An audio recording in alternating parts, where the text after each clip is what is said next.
न वै याचे राज्यं न च कनकमाणिकविभवं न याचेऽहं रम्यं सकलजनकामं वरवधूं सदा काले काले प्रमथपतिना गीतचरितो जगन्नाथः स्वामी नयनपथगामी भवतु मे।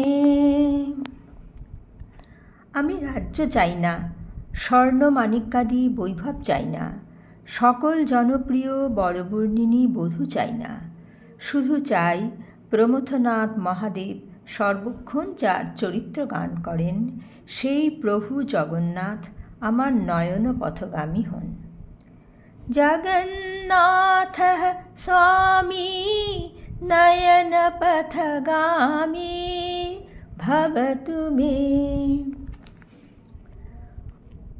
মহাভারতের বনপর্বের বর্ণনানুযায়ী কৃষ্ণ ছদ্মক দ্রুতক্রীড়ায় পাণ্ডবদের পরাজয়ে অত্যন্ত ক্রুদ্ধ হয়েছিলেন। তিনি চাইলে তখনই যেন সর্বলোক দগ্ধ করতেন। পাণ্ডবদের বনবাসের সংবাদ পেয়ে ভোজ, বৃষ্ণি ও অন্ধক বংশীয়গণের সঙ্গে কাম্যক বনে পাণ্ডবদের সঙ্গে দেখা করতে এসেছিলেন কৃষ্ণ। ক্রুদ্ধ কৃষ্ণ যুধিষ্ঠিরকে প্রণাম করে বলেছিলেন, দুর্যোধন, কর্ণ, দুরাত্মা, শকুনি এবং দুঃশাসনের রক্ত পান করবে পৃথিবী। এদের অনুগামী সকলকে পরাস্ত করে আমরা পুনরায় আপনাকে রাজপথে অভিষিক্ত করব। যারা কপট আচরণের দ্বারা সুখ ভোগ করে তাদের বধ করা কর্তব্য, এটি সনাতন ধর্ম। নিকৃত্যোপচরণ বধ্য এব এষ ধর্ম সনাতনঃ। পাণ্ডবদের অবমাননায় ভয়ঙ্কর ক্রুদ্ধ ভগবান কৃষ্ণকে অর্জুন তখন শান্ত করেছিলেন। পার্থানাম অভিসঙ্গেন তথা ক্রুদ্ধং জনার্দনম অর্জুন শময়ামাস ধিবক্ষন্তম ইব প্রজা। ক্রুদ্ধ বাসুদেবকে শান্ত করার জন্য অর্জুন ব্যাসদেবের মুখে শোনা স্বয়ং নারায়ণ শ্রীকৃষ্ণের পূর্বজন্মের ক্রিয়াগুলির কীর্তন করেছিলেন। ভগবান শ্রীকৃষ্ণ অন্তর্যামী, অপ্রমেয়, সত্যস্বরূপ, অমিত তেজস্বী, প্রজাপতিরও পতি, লোকনাথ, ধীমান। শ্রীকৃষ্ণের আত্মস্বরূপ পাণ্ডুনন্দন অর্জুন ভগবান কৃষ্ণকে স্তুতির দ্বারা সন্তুষ্ট করে বলেছিলেন, ন ক্রোধ ন চ মাৎসর্যং নানৃতং মধুসূদন ত্বয়ি তিষ্ঠতি দাসাড় ন নৃশংস্যং কুতনৃজ। হে মধুসূদন, বস্তুত আপনার মধ্যে ক্রোধ নেই, মাৎসর্য নেই, অসত্য নেই, নির্দয়তাও নেই। দাসার্হ, আপনার মধ্যে কঠোরতা কিভাবে থাকতে পারে? অর্জুন আরও বললেন, হে অচ্যুত, স্বীয় তেজে দীপ্যমান ঋষিরা আপনার কাছে এসে অভয় প্রার্থনা করেন। পরন্তপ মধুসূদন, প্রলয়কালে সমস্ত ভূত সংহার করে এই জগৎকে নিজের ভিতরে টেনে নিয়ে আপনি একাকী থাকেন। যুগান্তে সর্বভূতানি সংক্ষিপ্য মধুসূদন আত্মনৈব আত্মসাৎ কৃত্বা জগদাসি পরন্তপ। সৃষ্টির পূর্বে জগৎকারণ পরমাত্মারই একমাত্র অবস্থিতি ছান্দোগ্যোপনিষদেও স্পষ্ট করে বলা হয়েছে। সদেব সৌম্যদমগ্র আসীদ একমেবাদ্বিতীয়ম। এক এবং অদ্বিতীয় সৎস্বরূপ পরমাত্মাই সৃষ্টির পূর্বে বর্তমান ছিলেন। অর্জুনের স্তুতি ভগবান শ্রীকৃষ্ণের পরম সন্তোষের কারণ হল। তিনি বললেন, মামৈব ত্বং তবৈবাহম, তুমি আমার, আমি তোমারই। গীতাতেও শ্রীকৃষ্ণ বলেছেন, মমৈবাংশ জীবলোকে জীবভূতঃ সনাতনঃ। আমারই চিরকালীন অংশ জীবলোকে জীবের স্বরূপ।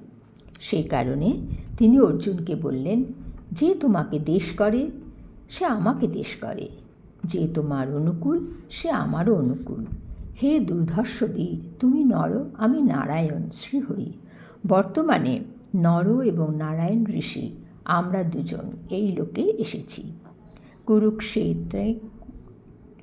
কুরুক্ষেত্রে যুদ্ধের প্রাক্কালে অর্জুনকে শ্রীকৃষ্ণ বলেছিলেন, বহুনি মে বতিতানি জন্মানি তব চার্জুন তান্যহং বেদ সর্বাণি ন ত্বং বেত্য পরন্তপ।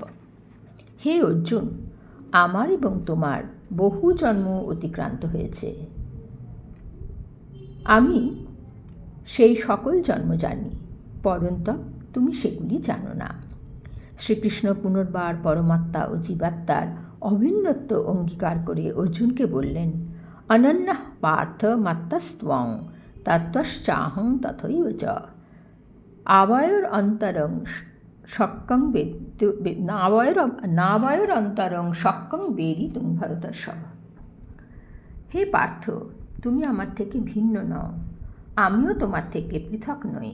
হে ভরত শ্রেষ্ঠ, আমাদের দুজনের ভেদ জানা সম্ভব নয়। সেই বনে পাণ্ডবদের সঙ্গী রুষ্ট বীরসকলের মধ্যে মহাত্মা কৃষ্ণ এইরূপ বললে পরে পাণ্ডবগণ এবং ধৃষ্টদ্যুম্ন প্রভৃতিদের দ্বারা পরিবৃতা দ্রৌপদী শরণাগত বৎসল শ্রীকৃষ্ণের কাছে এসে তাঁর শরণ লাভ করতে ইচ্ছুক হয়ে শ্রীকৃষ্ণের বন্দনা করে বললেন, আপনি সনাতন পুরুষ, যুদ্ধে অপরাঙ্গমুখ রাজর্ষিদের আপনি আশ্রয়, আপনি প্রভু, আপনি বিভু, সকল ভূতের আপনিই আত্মা, জগতের সকল কার্য আপনাতেই প্রতিষ্ঠিত। আপনি দিব্য এবং মানব, সকল ভূতের ঈশ্বর। আপনার সঙ্গে প্রীতির সম্পর্ক হেতু আপনার কাছে আমার দুঃখ নিবেদন করব। সাতেহং দুঃখম আখ্যাস্যে প্রণয়ন মধুসূদন।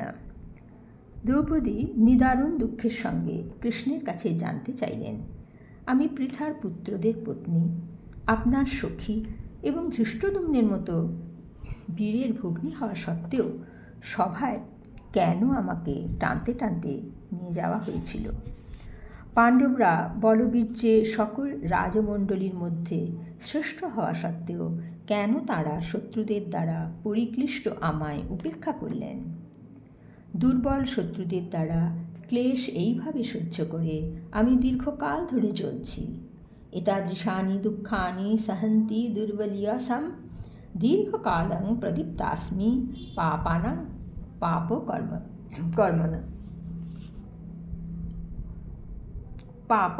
পাপকর্মণাম। অত্যন্ত অভিমান সহ দ্রৌপদী বললেন, নৈব মে পতয় সন্তি ন পুত্রা ন চ বান্ধবা ন ভ্রাতর ন চ পিতা নৈব ত্বং মধুসূদন। হে মধুসূদন, আমার পতিরা নেই, পুত্ররা, বন্ধুরা, ভাইরা, পিতা, এমনকি আপনিও নেই। কারণ নিজ ব্যক্তির দ্বারা আমার যে অপমান হয়েছে তার দ্বারা আপনারা কেউই দুঃখিত হননি। এই সময় কর্ণ আমায় উপহাস করেছে, সে দুঃখ আমার হৃদয় থেকে দূর হয়নি। এরপর দ্রৌপদী কৃষ্ণকে বলেছিলেন, আমাকে সর্বক্ষণ আপনার রক্ষা করা উচিত 4টি কারণে। প্রথমত, আপনার সঙ্গে আমার সম্বন্ধ রয়েছে। দ্বিতীয়ত, অগ্নিকুণ্ড থেকে উৎপন্ন হওয়ার কারণে আমি গৌরবশালিনী। তৃতীয়ত, আমি আপনার সখী। চতুর্থত, আপনি আমাকে রক্ষা করতে সমর্থ। চতুর্ভি কারণৈ কৃষ্ণ ত্বয়া রক্ষাস্মি নিত্যশঃ সম্বন্ধাৎ গৌরবাদ সাক্ষাৎ প্রভুত্বেনৈব কেশব। পাণ্ডবগণ এবং দ্রৌপদীর ভ্রাতা ধৃষ্টদ্যুম্নের উপস্থিতিতে শ্রীকৃষ্ণ দ্রৌপদীকে তখনই আশ্বাস দিয়ে বলেছিলেন, ভাবিনি তোমার অবমাননাকারীদের অর্জুন স্বরে আচ্ছন্ন করে ভূপাতিত করবে। তুমি শোক সংবরণ করো। পাণ্ডবদের জন্য যা করণীয় তা আমি করব। আমি সত্য প্রতিজ্ঞা করছি, তুমি রাজগণের রাজ্ঞী হবে। আকাশ মাটিতে নেমে এলেও, হিমালয় সংকুচিত হলেও, পৃথিবী খণ্ড খণ্ড হলেও এবং সমুদ্র শুকিয়ে গেলেও আমার বাক্য নিষ্ফল হবে না। সত্যং তে প্রতিজানামি রাজনাং রাজনী ভবিষ্যসি পতি দৌর হিমবান চীড়িয়েত পৃথিবী সকলী ভবেত শুষ্যেত নিধি কৃষ্ণে নামে মোঘং বচো ভবেত। তখন কৃষ্ণের সামনেই ধৃষ্টদ্যুম্ন দ্রৌপদীকে আশ্বস্ত করে বলেছিলেন, আমি যুদ্ধে দ্রোণকে হত্যা করব, শিখণ্ডী পিতামহ ভীষ্মকে, ভীমসেন দুর্যোধনকে এবং ধনঞ্জয় কর্ণকে। শ্রীকৃষ্ণ ও বলরামের আশ্রয় লাভ করে আমরা যুদ্ধে অজেয়, ইন্দ্রও আমাদের পরাস্ত করতে পারবেন না। ধৃতরাষ্ট্রের পুত্রেরা তো তুচ্ছ। পাণ্ডবদের সেই ঘোর সংকটকালে কৃষ্ণ কেন দ্বারকায় ছিলেন না? যুধিষ্ঠিরের সেই প্রশ্নের উত্তরে তখনই কৃষ্ণ বলেছিলেন, তিনি শাল্যের সৌভনগর বিনষ্ট করার জন্য দ্বারকা ছেড়ে গিয়েছিলেন। শ্রীকৃষ্ণ যুধিষ্ঠিরকে বলেছিলেন, আমি দ্বারকায় বা দ্বারকার সন্নিকটে থাকলে আপনারা এত ক্লেশ পেতেন না। দ্যূতক্রীড়ার কুফল প্রদর্শন করে আমি সকলকে দ্যূতক্রীড়া থেকে নিবৃত্ত করতাম। বারয়মহং দূতং বহুন দোষান প্রদর্শয়ন। ধৃতরাষ্ট্র আমার কথায় কান না দিলে আমি তাকে নিগৃহীত করতাম। দ্বারকায় ফিরে এসে সাত্যকীর কাছে আপনার বিপদের কথা শুনে আপনাকে দেখতে এসেছি। এ সবই ছিল কপট মানুষ শ্রীকৃষ্ণের বহিরঙ্গ লীলা। শ্রীকৃষ্ণের জগৎ মহাকাব্যের প্রতিটি ঘটনা, দ্যূতক্রীড়ায় পাণ্ডবদের পরাজয়, কুরুক্ষেত্রের যুদ্ধে দুষ্ট কৌরবদের বিনাশ, এ সবই তার পূর্ব পরিকল্পিত। তাই দ্যূতসভায় তার না থাকাটাও তাঁরই গূঢ় ইচ্ছায় ঘটেছিল। কপট মানুষ কৃষ্ণ স্বয়ং ধর্মযুদ্ধের অনুকূল জাগতিক ঘটনাবিন্যাসের দ্বারা নিজেকে যুদ্ধোপদেশে দূরে সরিয়ে রেখেছিলেন। এই মহাবিশ্বের বৃক্ষের পাতার পতনও তার ইচ্ছা ব্যতীত এবং তার অলক্ষ্যে ঘটে না। সর্বকর্মের নিয়ন্তা স্বয়ং ভগবান শ্রীকৃষ্ণ। শাল্যবাধের বিবরণ যুধিষ্ঠিরের কাছে দেওয়ার পর শ্রীকৃষ্ণ সুভদ্রা এবং অভিমন্যুকে সঙ্গে নিয়ে দ্বারকায় ফিরে গিয়েছিলেন। এখন আসুন আমরা বিপত্তারণ ভগবান শ্রীকৃষ্ণের নাম সংকীর্তন করি। হরে কৃষ্ণ কৃষ্ণ কৃষ্ণ হরে হরে, হরে রাম রাম রাম হরে হরে, হরে কৃষ্ণ